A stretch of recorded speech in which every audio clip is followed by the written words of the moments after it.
Las cuatro nobles verdades: el sufrimiento y la insatisfacción. La primera formulación de la doctrina del Buda, y la que ha alimentado todas las escuelas, es la de las cuatro nobles verdades, que diagnostica la condición humana y prescribe un tratamiento, el camino hacia el nirvana. Las biografías del Buda revelan que alcanzó la iluminación a través de la consecución de estas verdades.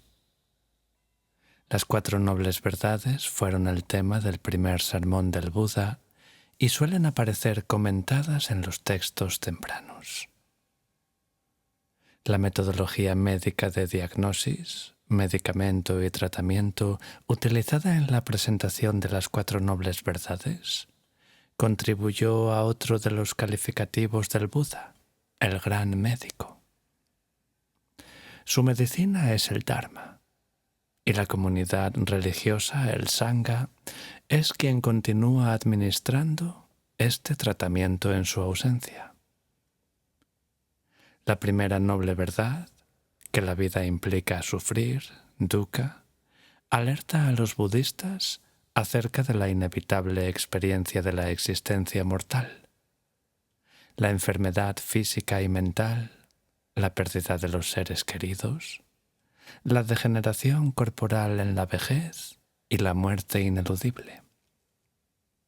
La realidad del sufrimiento era evidentísima en el mundo premoderno. La era en la que vivió el Buda fue de guerras y enfermedades, en la que la expectativa de vida era corta, donde cerca de la mitad de los niños morían antes de llegar a los 5 años de edad, y donde las epidemias barrían los asentamientos, matando a gran parte de la población. Incluso el placer y los buenos ratos, por muy agradables que sean, tienen un algo de insatisfactorios porque solo son temporales. La humanidad está atrapada en el potencialmente interminable ciclo del samsara y debe soportar vida tras vida sufrimientos e insatisfacción, el sentido más amplio de dukkha en todas sus formas. La intención de esta verdad no es inducir al pesimismo, sino dirigir la atención hacia una observación clara y realista. El Buda afirma que la madurez espiritual es imposible si se continúa negando la propia e inevitable degeneración y mortalidad, o si se sigue ignorando el sufrimiento de los demás. Igual que él despertó a la acción espiritual con sus 4 encuentros, también los seres humanos deben ver con claridad el sufrimiento de todos los mortales a fin de conseguir la iluminación.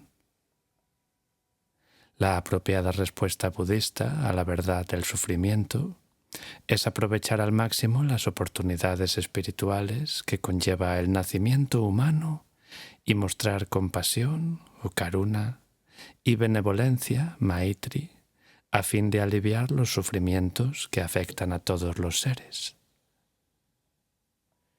La liberación del samsara y del sufrimiento tiene lugar a través de medios espirituales. Cuando, al igual que el Buda, las personas se cansan del dolor y de permanecer cautivos en el samsara, están preparados para buscar la liberación que comienza tomando refugio en la triple joya del Buda, el Dharma y el Sangha.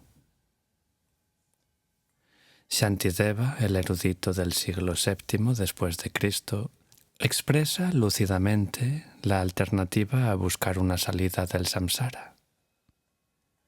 Si ni siquiera quien tiene miedo a las enfermedades pasajeras ignora el consejo del médico, ¿qué decir entonces de quien está en las garras de las 404 dolencias, una de las cuales podría exterminar a toda la población de la India? Si tengo mucho cuidado cuando me hallo frente a un precipicio normal, ¿cómo me sentiré encima de un precipicio de 1000 leguas a través de las grandes extensiones del tiempo?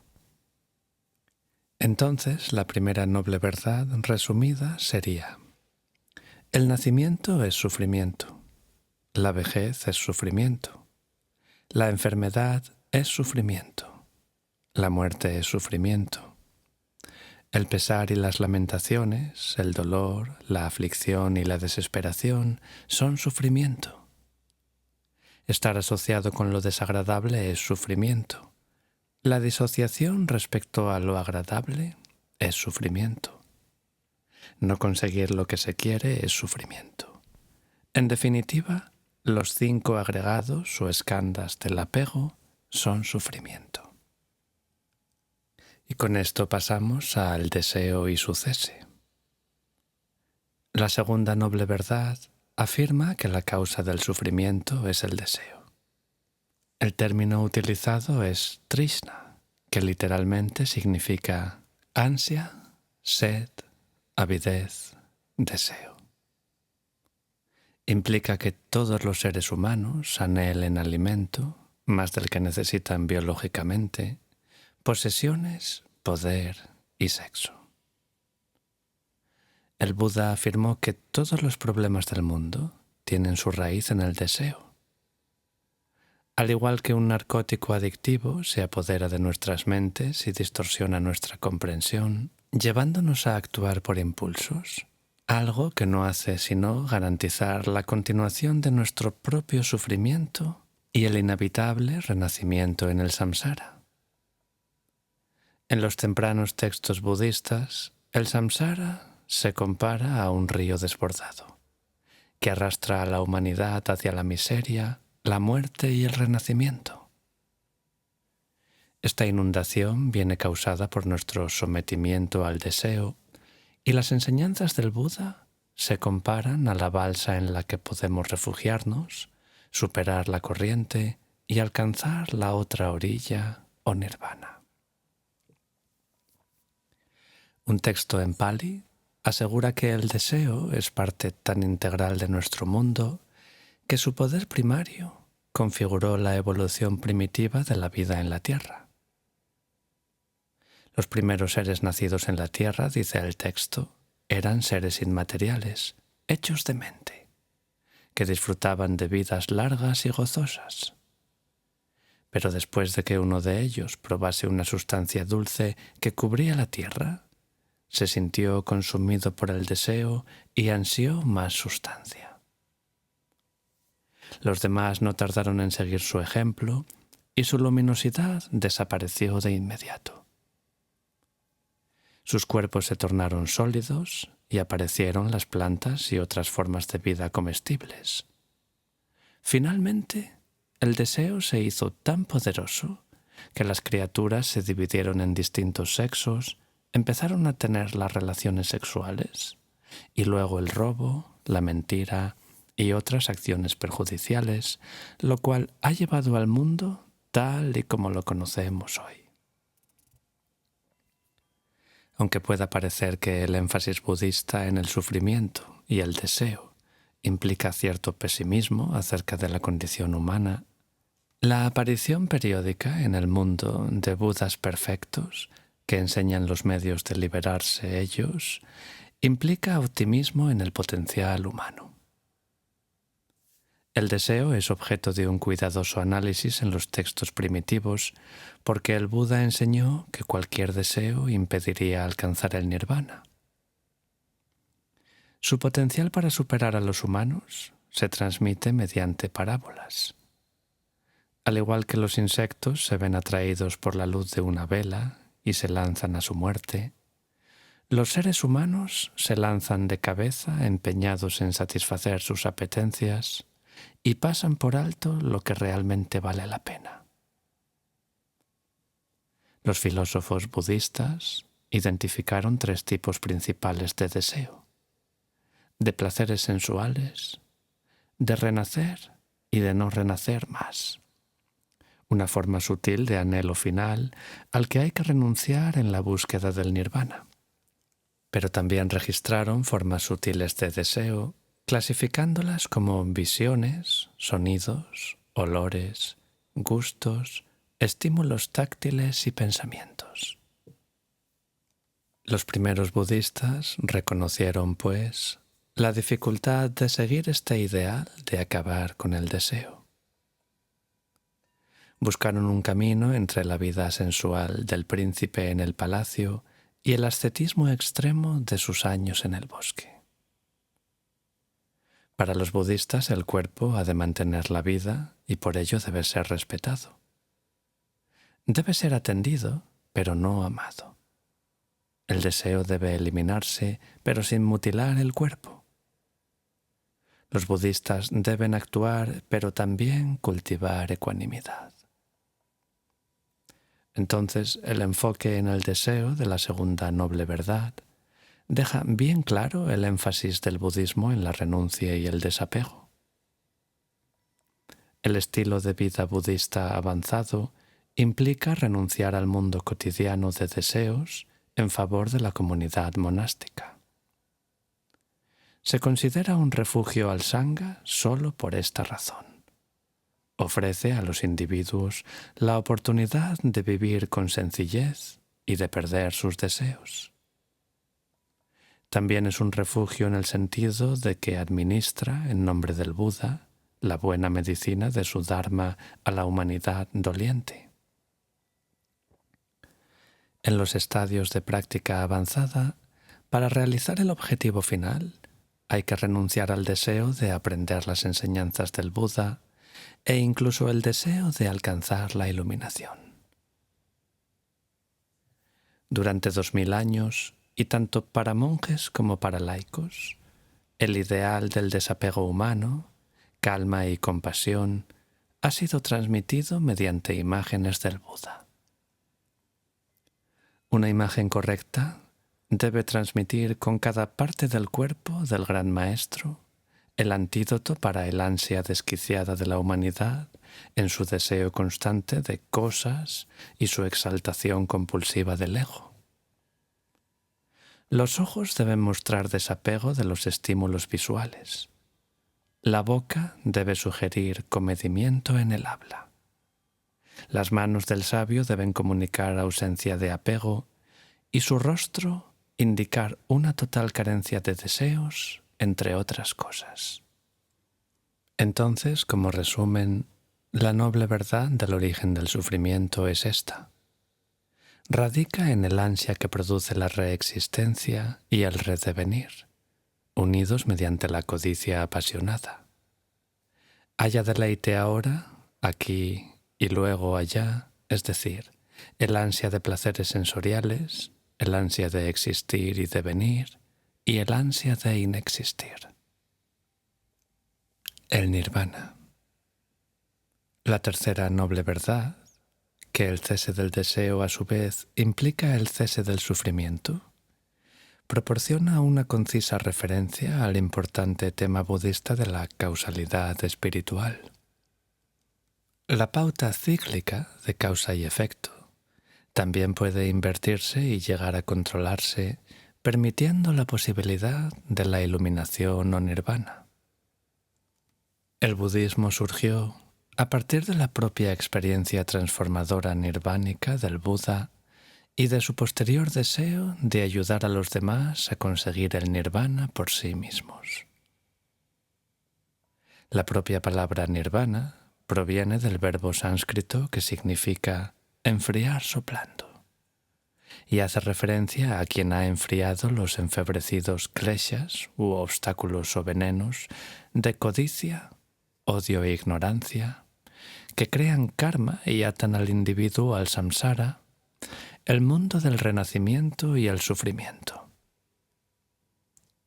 En los textos budistas, la consecución del nirvana suele compararse con la extinción de un fuego. Tal y como se entendía en la antigua India, una llama extinguida conseguía retornar a un estado difuso, tranquilo y eterno.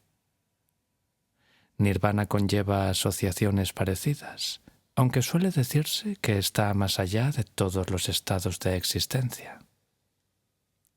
Hombres y mujeres pueden conseguir el nirvana a través del cultivo de prajna, a menudo traducido como sabiduría, o tal vez mejor como comprensión intuitiva, ya que hace referencia a la capacidad activa de discernimiento espiritual, a ver en la verdadera naturaleza de la realidad como algo marcado por el sufrimiento, la no permanencia y el sin sí mismo, las tres características de la existencia. El desarrollo completo de prajna es esencial para la iluminación, una opinión compartida por todas las escuelas budistas. Las escuelas Theravada han insistido en la meditación vipassana en Pali, como la práctica más importante que conduce a ver la vida tal cual es. Las escuelas Mahayana también definen el camino del Bodhisattva en referencia a prajna, al considerarla como el paramita o perfección culminante, que solo puede conseguirse a través de la meditación. El término iluminación expresa el modo en que esta plenitud de prajna elimina la ignorancia y permite que la mente vea la realidad con claridad. En la muerte, el iluminado entra en el paranirvana o nirvana completo. Aunque los textos dicen que, hablando estrictamente, este estado más allá de la muerte es indescriptible. El nirvana ha sido descrito tanto en términos negativos como positivos. Una esfera donde no hay sol ni luna, ni ir ni venir más allá de la causalidad. Un estado impersonal que trasciende la individualidad. Pero referido en términos positivos, el nirvana a veces se describe como eterno, tranquilo, puro e inmortal. Los filósofos budistas reconocen que el nirvana es la única realidad permanente del cosmos, y no es, como erróneamente describieron los primeros intérpretes occidentales, ninguna aniquilación entre comillas, una posición extrema rechazada por el Buda. Una influyente definición del nirvana empleada en la tradición mahayana es la famosa afirmación utilizada por el filósofo Nagarjuna en el siglo II después de Cristo, que dice: no existe la mínima diferencia entre samsara y nirvana. En último término, nirvana está más allá de toda condición, incluso de otredad. Entonces, para resumir la tercera noble verdad, la noble verdad del cese del sufrimiento es esta.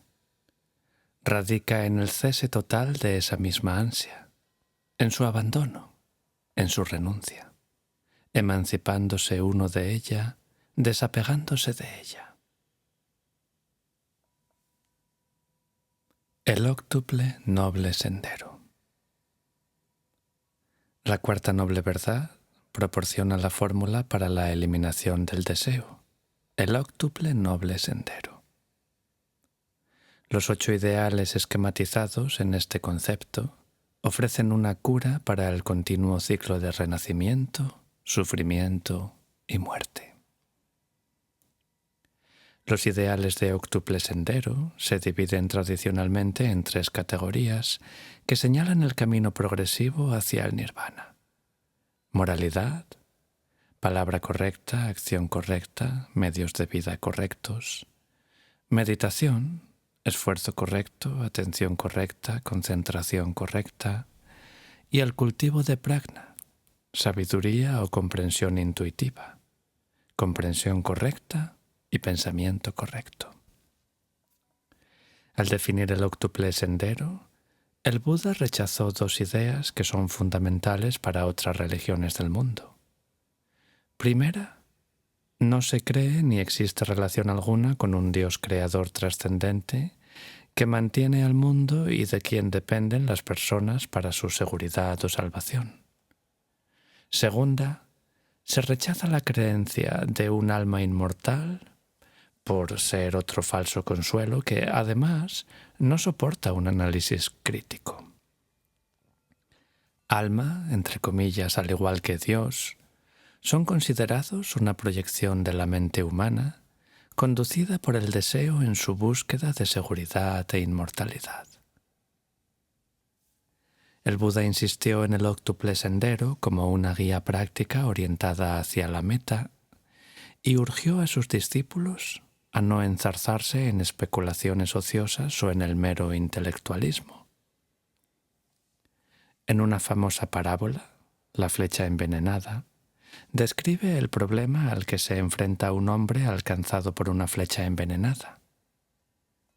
El Buda pregunta si el hombre debería tratar de averiguar quién la disparó o de qué madera estaba hecha, o si el disparo que le alcanzó fue alto o bajo. Tras repasar otros muchos escenarios similares, el Buda señala que ese hombre solo se salvará si se concentra de inmediato y de manera práctica en el peligro mortal que le acecha, eliminar el veneno que le matará. El Buda advierte a sus discípulos que si pierden el tiempo en inútiles disquisiciones filosóficas, estarán malgastando su propia oportunidad espiritual.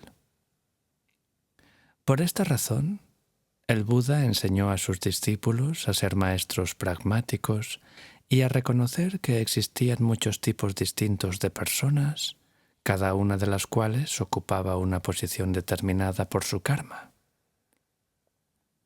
Según se tratase de personas ordinarias, cultivadas o expertas, debían ser instruidas y conducidas a lo largo del camino del Buda de manera diferente. Independientemente del nivel individual, la tradición insiste en que no debe desaprovecharse la oportunidad del nacimiento humano y que la vida debe, por tanto, vivirse con sentido. Todo budista espera conseguir el nirvana, si no en esta vida, en un renacimiento futuro.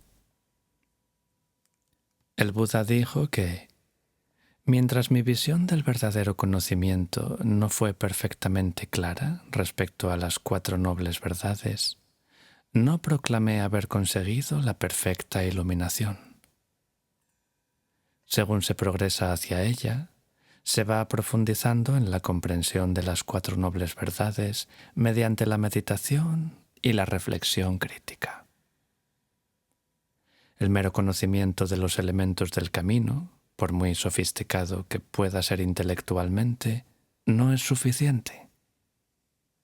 Solo siguiendo el camino y perfeccionando la propia comprensión de cada uno de sus elementos, se conseguirá el nirvana.